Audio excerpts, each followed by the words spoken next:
Disneyland Paris has welcomed dreamers of all ages from all around the world. There's something so magical shining from all of our dreams. So now, we invite you to dream bigger, smile, wonder, and laugh louder.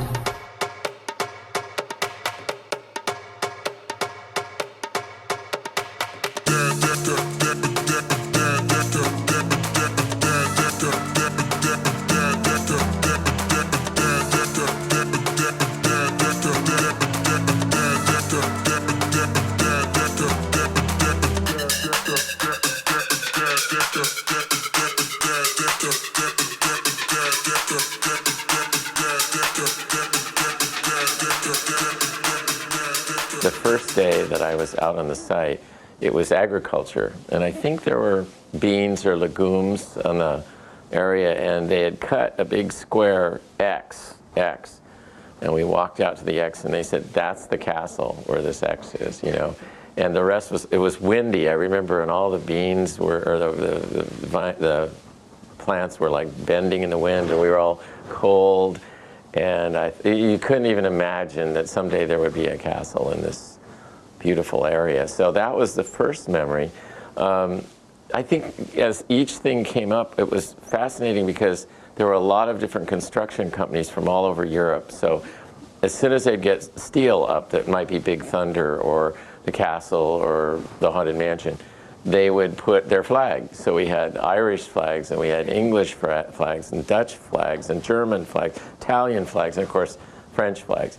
And I think there was kind of a spirit of everybody was proud of their country and trying to do the best to, you know, and so it was kind of a neat thing to see all this competition out there.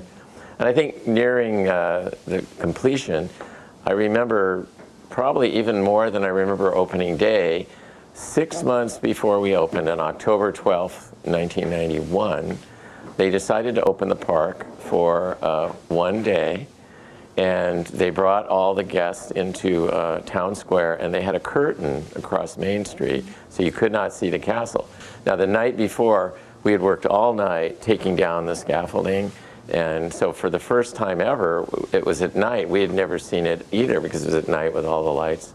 So that day when the curtain pulled back on Main Street, and we all looked down there, and there was the castle for the very, very first time. It was so exciting, and they let the guests go in, and they could walk through. I think we had the carousel and maybe the train ride around the park. That was just about all that was ready. But it was still so exciting, and I think it was the kind of spirit we needed to go for the rest of the 6 months, because it was getting colder in October.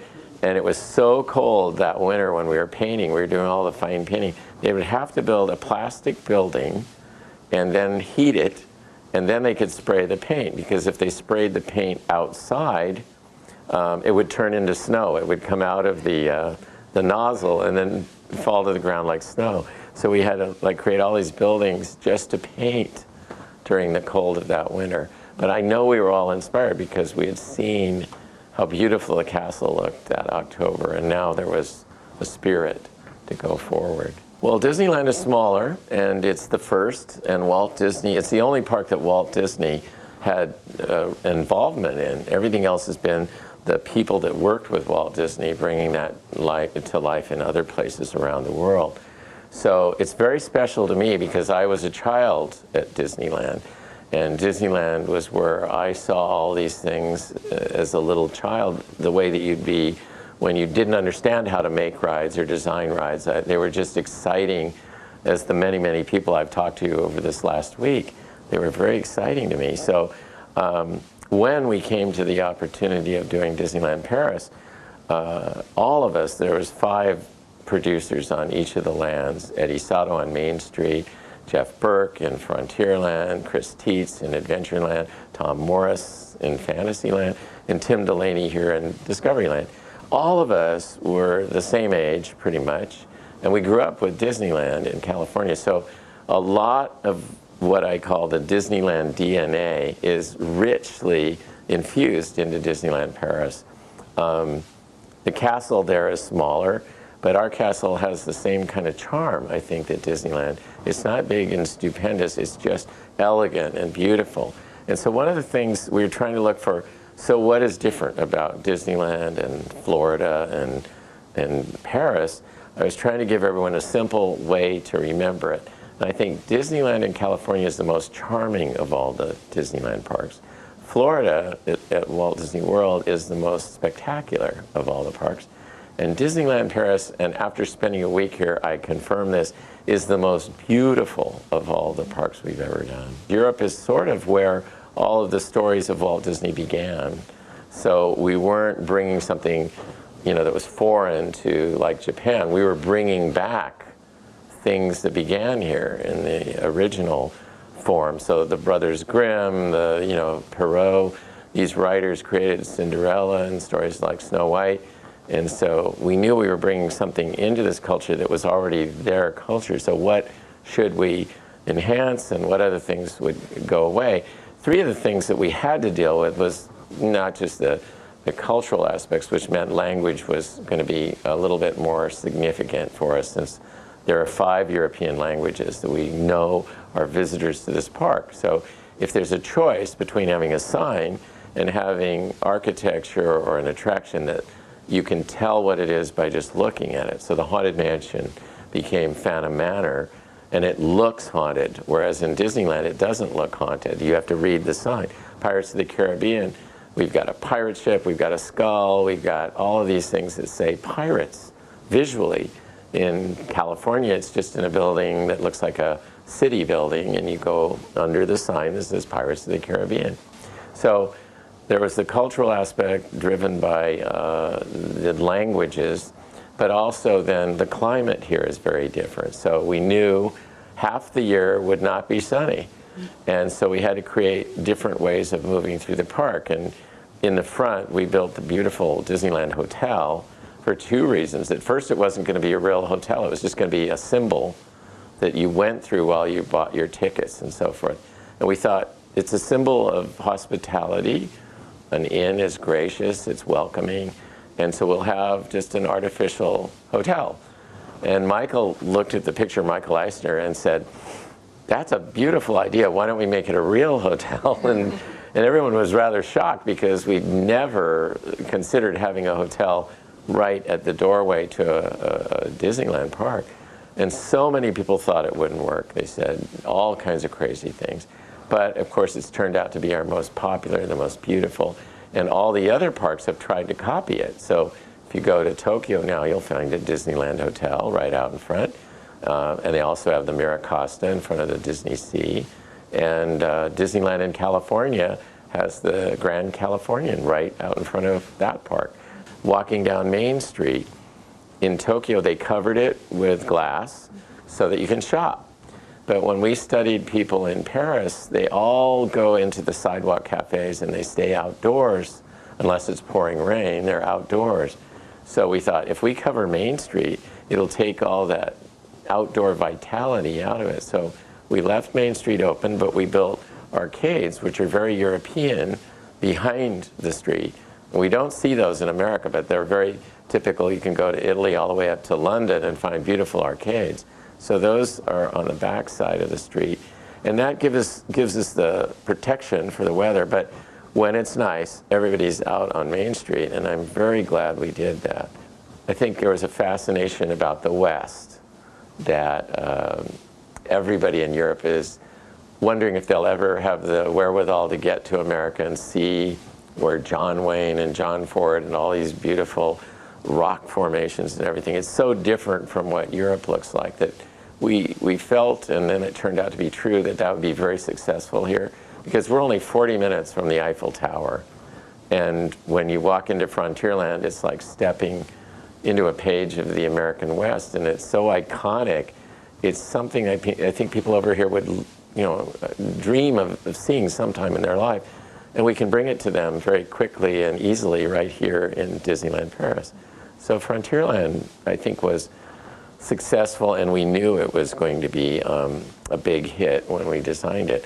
And not all the areas were that way. We found that most of the dreamers of the world have been inspired by great minds from Europe. So Fantasyland, that's classic Europe. So we were very lucky that Walt Disney had made many motion pictures that were stories come to life in film that began as European fairy tales. So Blanche-Neige and Cendrillon. So to me, Snow White and Cinderella, the Brothers Grimm and Perrault. These are tales that lived many, many hundreds, almost hundreds of years before they became Disney animated films. And so it was a pleasure to bring that back and give each one of them a little bit of flavor of a fairy tale village from Germany, or a fairy tale village from France, or a fairy tale from Italy.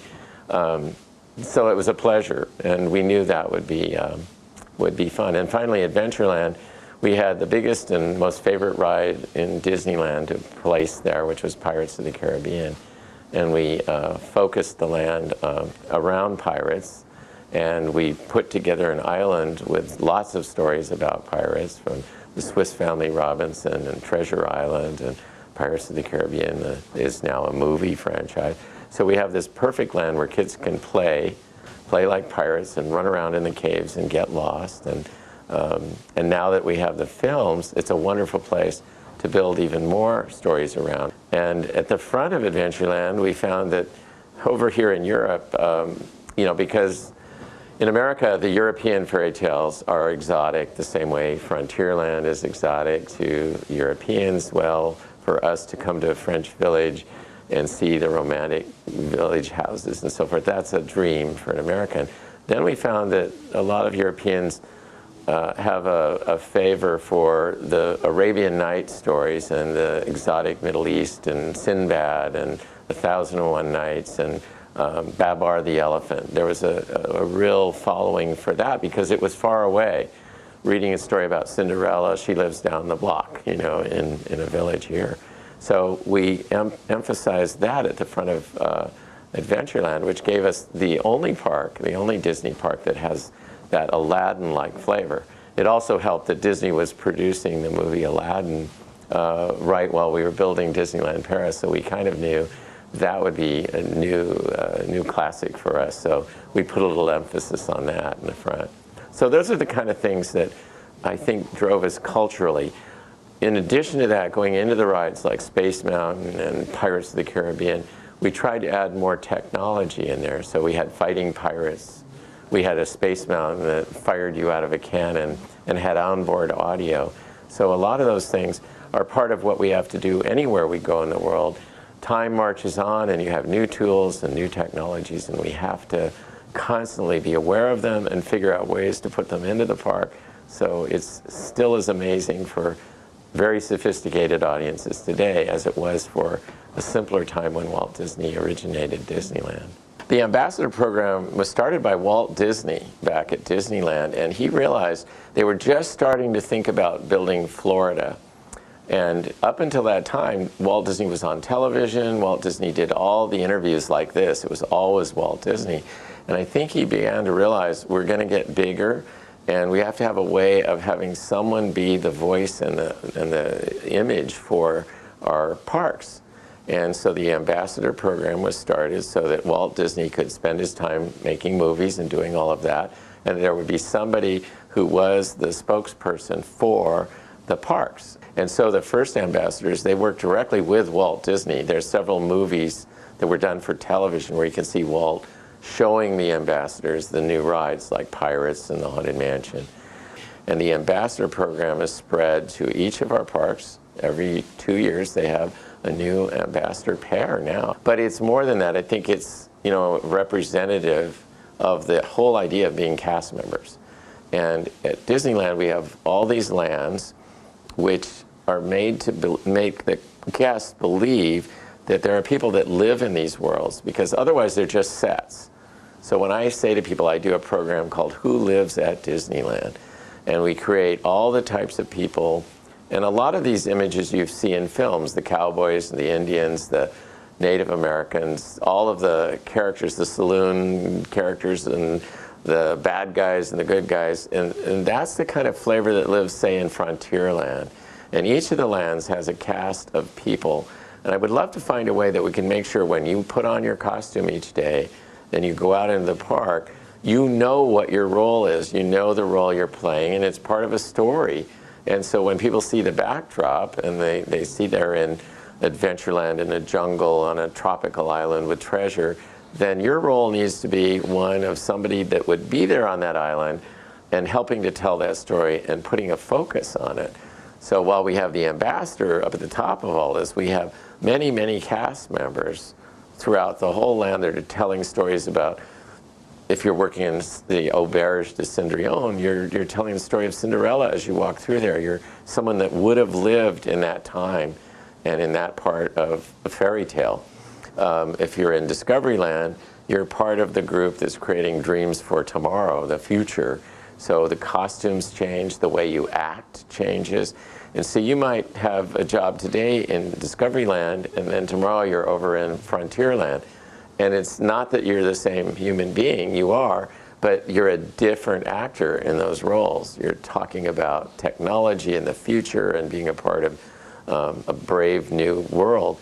Over there, you're howdy partners, we're back in the past. So, you know, it's really important that the cast understand that. You know, if we didn't use the term cast, we'd use the word employee. And if we didn't use the word costume, we'd use the word uniform. So if you're an employee in a uniform, that's where everyone else works. But here at Disneyland, you're part of the cast. You're telling a story and you wear a costume that helps tell that story. And so the more we can get our cast members to understand the role they're playing and can, you know, give that to the guests that they interact with, the better time our guests will have and the more they like coming back here again and again. It's very important that they come back and they want to come back. So all that we can do to take the time we have with the guests and the interactions and make it a story rather than an employee, you know, handling a customer. Those are the normal English words, employee and customer. And here it's a cast member and a guest. And the guest is in the audience coming to see our show. That's what it's about. Hi, Philip. I'm Steve Green, and I sing with the Main Street Quartet, and I was here from March 1992 with the Barbershop Quartet, getting ready for what's going to happen today, 30 years ago, the opening of Euro Disney. So one of the biggest sort of memories for us is standing in Main Street with several thousand cast members doing hello to all the channels around the world on the day of the opening. So what you see is Good Morning America or Good Morning Britain or whatever, and it took a long time. It took a few hours, and what we were amazed by was that they put us down the front. So we're right down there in the front on the left-hand side, but our costumes weren't ready yet, so we didn't have our hats. The sun was in our face, but it's just a huge memory. And that photograph is so iconic. All the way down Main Street, there's Mickey Mouse right in the middle. You can hardly see Mickey Mouse because he's so far away. But yeah, that's just a huge memory for us and a photo that we treasure. My lasting memory is that when our original bass, Mark Grindle, left, I became the new man who steered the bicycle, the four-man bicycle, the Quandam. And we were on the tram lines with the tram coming towards us when my front wheel gets stuck on day one as I'm the new driver in the tram lines. We tip over to the left and we all have to get off, and I had a very red face, but we laughed about it afterwards and nobody was injured. That's the main thing. That's my special story. So imagine you could turn up for work every day. Your place of work is you stroll out, you smile, people are smiling back, you tip your hat. It's just such an amazing feeling every day to be in a place where you smile and you're smiling at people and you're sharing that smile. And then in the quartet, just being able to leap up onto a passing tram, go up to the train, sing to people there, and in front of the castle, just so incredible. Yeah, I mean, it was brilliant. As a young 19-year-old, when I took over from Mark, who was the original bass, as John referred to, walking through the gates for the first time and thinking, this is my office, this is my place of work, was just amazing. And as Martin says, we were so free to work anywhere and sing to anyone, and bringing happiness to people was just a joy, absolute joy. And you, don't play Pokemon, stop with Pokemon! Okay. Bye-bye, my friend. And vous et un grand merci à vous, Molly. C'est toujours un plaisir de voyager en votre compagnie. N'hésitez pas à revenir quand vous voulez. À bientôt. Chers passagers, notre troisième à bord du Molly Brand arrive à son terme. Lorsque vous débarquerez, merci de faire attention à la marche. Et si vous avez des enfants en bas âge, merci de les tenir par la main. N'oubliez pas également vos effets personnels à bord. Au nom du capitaine et de tout l'équipage, nous vous remercions d'avoir voyagé avec nous et nous vous souhaitons une excellente journée sur les parcs Disneyland. Dear passengers, the cruise is coming to the end. As you prepare for the disembark, please watch your step. If you have a small children, please stay by the end. Also be careful not to forget your personal belongings on board. On behalf of the captain and the entire crew, thank you for joining us today and I wish you a magical day at Disneyland Paris. Chers passagers, afin de faciliter un maximum le débarquement, merci d'utiliser les 4 escaliers que nous disposons à bord, côté gauche et côté droit, en priorité ceux de l'arrière. Dear passengers, for the procedure processes for the disembark, please take all the steps on the left and right.